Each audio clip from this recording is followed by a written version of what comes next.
Halo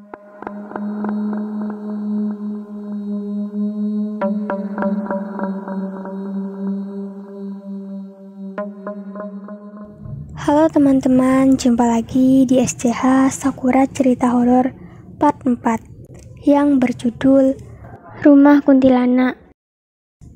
Tidak lama-lama ya, kita langsung aja.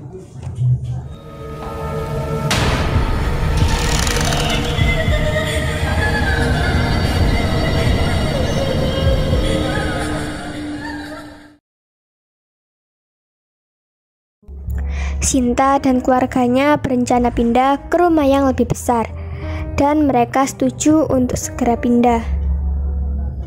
Karena semua sudah dipersiapkan dan rumah yang mau ditempati juga sudah siap, maka mereka menyiapkan segala sesuatunya.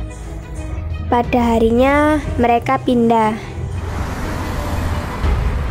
Pada hari pertama setelah pengajian, malam harinya, pada saat semua tidur dan istirahat, tiba-tiba Sinta merasakan kakinya seperti ada yang memegang dan merabanya. Tangan itu terasa dingin. Sinta terkejut dan terbangun seketika. Alangkah kagetnya Sinta melihat sesosok nenek tua, rambut gimbal, panjang, sedang duduk di pinggir tempat tidur. Astagfirullah, apa itu? Sedetik kemudian sosok itu pun menghilang. Sinta pun tidak bisa berbuat apa-apa, dan ia berteriak hingga membangunkan semua orang. Paginya Sinta bercerita bahwa ia bertemu sosok nenek dan itu nyata, karena ada bekas kebiruan di kaki yang dipegang nenek tersebut.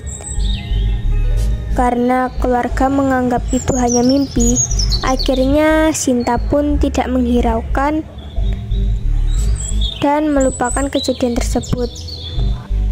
Sebulan sesudah kejadian tersebut, suatu hari Sinta pulang dari bekerja dan bergegas membersihkan badan di kamar mandi. Tiba-tiba ia melihat sosok perempuan setengah badan dengan rambut panjang sedang membelai-belai rambutnya sendiri sambil tersenyum padanya. Perempuan itu ada di pintu kamar mandi, dan refleks Sinta teriak lagi, dan ia pun pingsan hingga ia terbangun di tempat tidur. Karena ayah dan ibu Sinta menemukan Sinta tak sadar di depan kamar mandi. Ayah dan ibu Sinta sehari-hari bekerja di toko bangunan milik mereka. Pagi berangkat dan sore hampir maghrib. Mereka semua di rumah. Sama halnya dengan Sinta, jika ia lembur maka ia pulang agak malam. Malamnya Sinta tidur sendiri. Ia melihat lagi sosok perempuan cantik berambut panjang di balik lemari baju. Perempuan itu tertawa menakutkan dan menghilang lagi. Setiap hari Sinta merasa diteror oleh sosok perempuan tersebut, hingga ia putuskan untuk menginap di rumah neneknya. Beberapa hari selama di rumah neneknya, Sinta tidak mengalami kejadian apa-apa. Tidak ada sosok yang menakuti dirinya lagi. Selama semingguan, Sinta memutuskan untuk balik lagi ke rumahnya sendiri.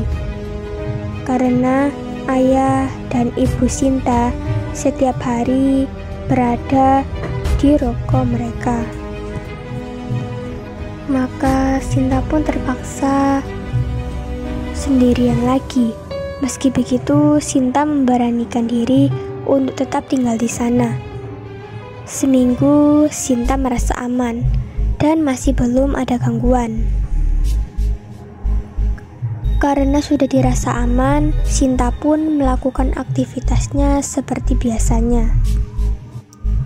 Suatu malam, Sinta kebelet pipis dan ia pun berjalan ke kamar mandi.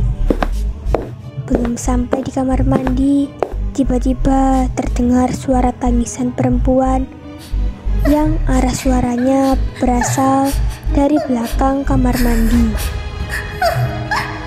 Suaranya begitu jelas di telinga Sinta. Ia ketakutan tapi tak dihiraukan. Bergegas, ia buang air kecil dan lari menuju kamar.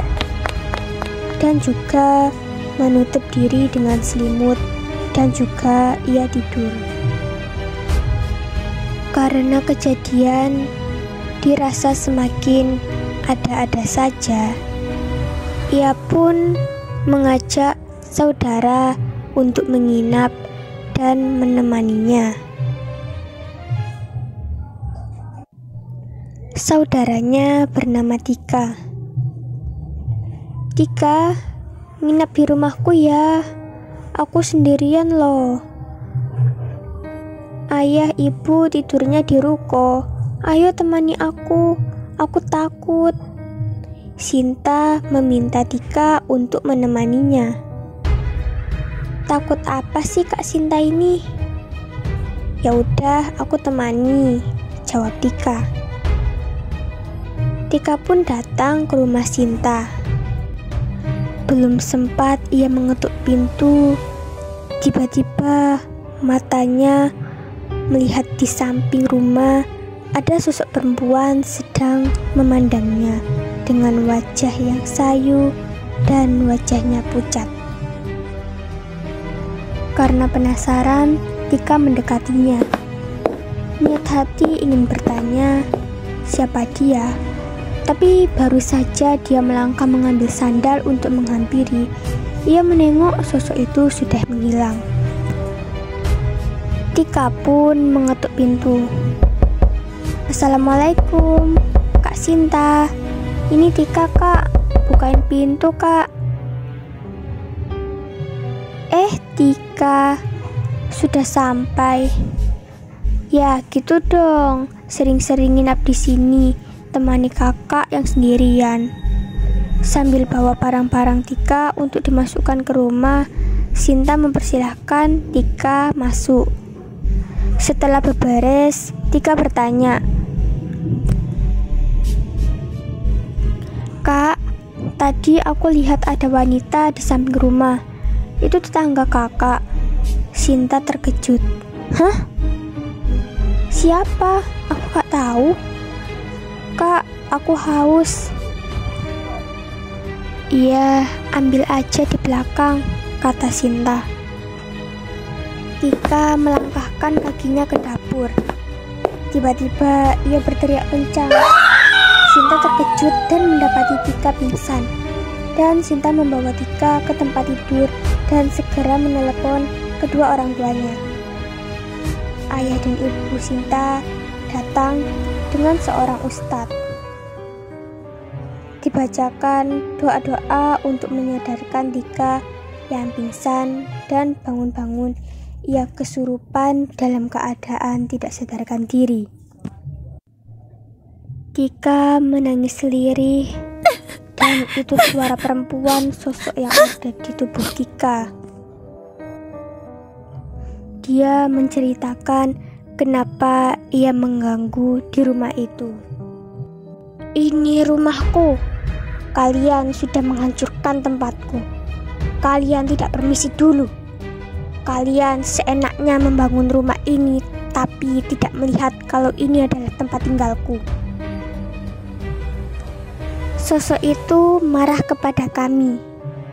Ternyata dulu sebelum tempat ini dibangun, tempat ini adalah kebun yang luas, di mana ada sebuah pohon asam yang dulu lokasinya di kamar mandi kami. Karena untuk dijadikan perumahan, maka ditebanglah pohon tersebut. Dan semenjak pohon asam tersebut ditebang, memang banyak hal-hal mistis yang terjadi di sekitar kampung tersebut. Warga sering diteror oleh sosok-sosok yang tak kasat mata, yang kadang-kadang pula menampakkan diri. Dan puncaknya sekarang ini, akhirnya dengan bantuan ustadz-ustadz tersebut, sosok itu berhasil dipindahkan ke tempat lain. Sinta dan keluarga mengadakan pengajian dan syukuran lagi untuk keselamatan mereka dan agar tidak terjadi hal-hal yang tidak diinginkan. Oke, sampai di sini dulu cerita SCH kali ini. Pelajaran yang dapat kita ambil adalah jika ke tempat manapun, hendaklah kita menghormati dan menghargai tempat tersebut.